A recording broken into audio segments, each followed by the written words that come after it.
कानी बहू। किशोरी लाल जी के बेटे राघव की शादी की बात जगह जगह चल रही थी, लेकिन किशोरी लाल जी को कोई लड़की पसंद ही नहीं आती थी। और उसकी एक ही वजह थी, किशोरी लाल जी का लालची होना। उनको लड़की वालों से मोटा दहेज चाहिए था और इसी चक्कर में एक दिन वो एक बहुत पैसे वाले के घर अपने बेटे का रिश्ता लेकर पहुंचे। उस आदमी का नाम था ओम प्रकाश। देखिए किशोरी लाल जी, मेरी एक ही बेटी है और मेरी सारी संपत्ति जायदाद सब कुछ मेरी बेटी नैना का ही है। पापा, नाम से लगता है बहुत खूबसूरत होगी। कितना अच्छा नाम है ना, नैना। ओ, वैसे बात तो सही है आपकी।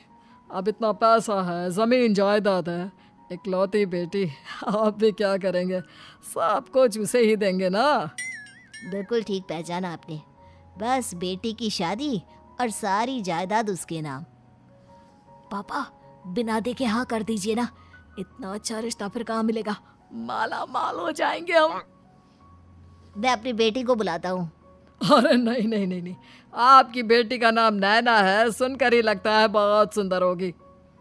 रहने दीजिए अंकल, मैं तो आपकी बेटी के नाम से ही इतना खुश हो गया हूँ कि उसे बिना देखे शादी करने को तैयार हूँ। अब तो मैं उसका चेहरा सीधे शादी के बाद ही देखूंगा। और इस तरह राघव नैना का चेहरा नहीं देखता और उससे शादी कर लेता है।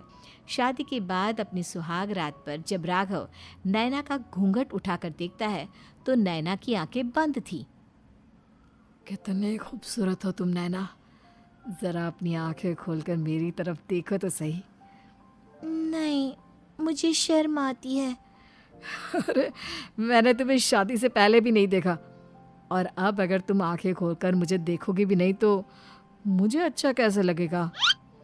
इससे पहले कि नैना अपनी आंखें खोलकर राघव की तरफ देखती, अचानक से लाइट चली गई और राघव नैना को पूरी तरह से देख भी नहीं पाया। अगली सुबह नैना राघव के लिए नाश्ता बनाकर लेकर आई। अरे ये क्या, आधा पराठा सेका हुआ है और आधा बिल्कुल कच्चा। ये तुमने क्या किया नैना?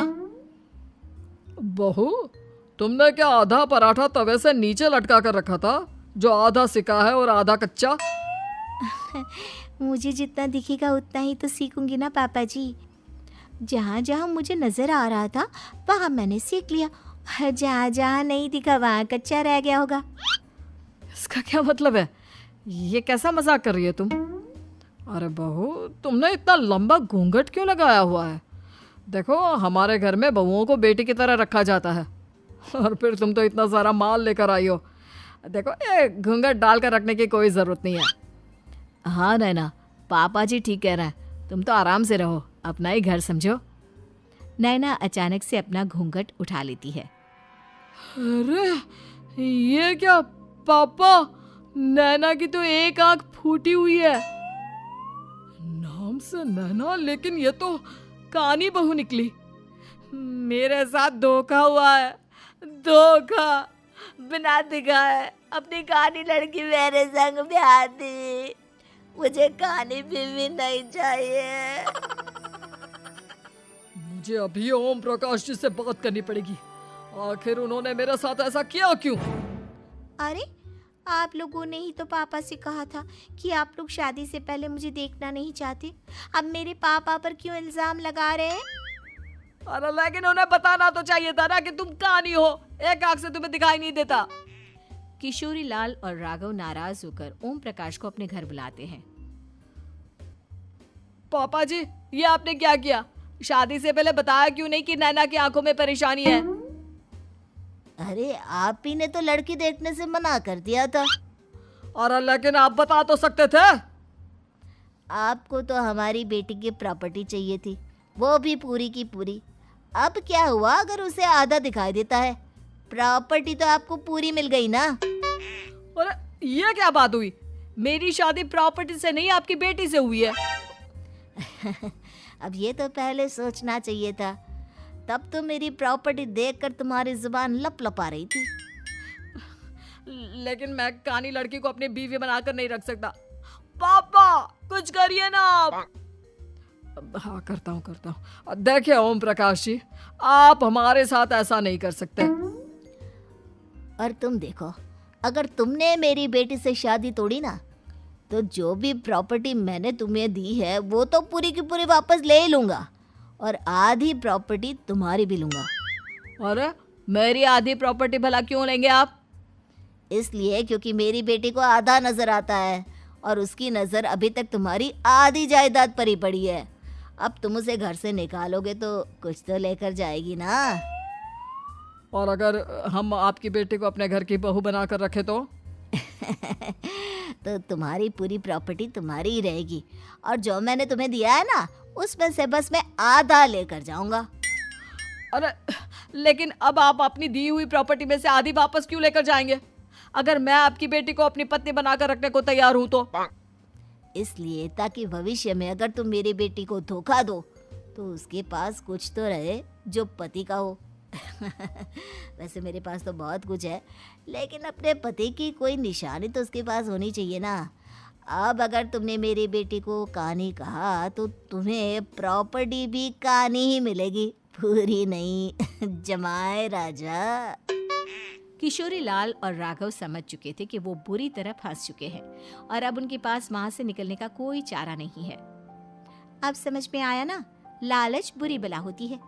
एक तो तुम्हें प्रॉपर्टी मिली, ऊपर से बीवी मिली, उसमें तुम्हें नखरे भी दिखाने हैं। आए बड़े, चुपचाप बैठो दोनों। कुछ दिनों के बाद नैना राघव की कार लेकर बाजार घूमने निकलती है और जब कार लेकर वापस आती है, ये क्या? एक तरफ से मेरी गाड़ी पूरी खराब हो चुकी है। लगता है तुमने मेरी गाड़ी को किसी दूसरी गाड़ी के साथ एक्सीडेंट किया है। अरे अरे कितना बड़ा नुकसान कर दिया तुमने बहू। वो क्या है ना पापा जी, मुझे एक आंख से दिखाई नहीं दे रहा था, सामने से गाड़ी आ रही थी। मुझे तो सिर्फ आधा ही दिखाई दिया और वो गाड़ी मेरी कार से रगड़ते हुए निकल गई।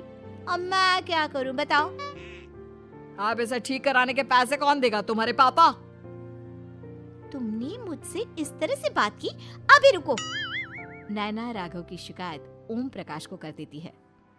देखो राघव, अब जो मेरी आधी प्रॉपर्टी तुम्हारे पास थी ना, उसमें से आधी और मैं लेकर जाऊंगा, क्योंकि तुमने मेरी बेटी को डांटा। अरे नहीं नहीं पापा जी, गलती हो गई, माफ कर दो। गलती की तो कोई गुंजाइश ही नहीं। अगली बार मेरी बेटी को डांटा तो बची हुई आधी में से आधी और ले जाऊंगा। लालच के चक्कर में हम दोनों ने बहुत बड़ी गलती कर दी बेटा। एक तो तुम्हें कानी बहू मिली और ऊपर से जो माल मिला वो भी काना। इस तरह राघव की हर एक गलती पर ओम प्रकाश उसकी प्रॉपर्टी का आधा आधा हिस्सा लेकर अपना सारा माल वापस ले गया और राघव को कानी बीवी से काम चलाना पड़ा।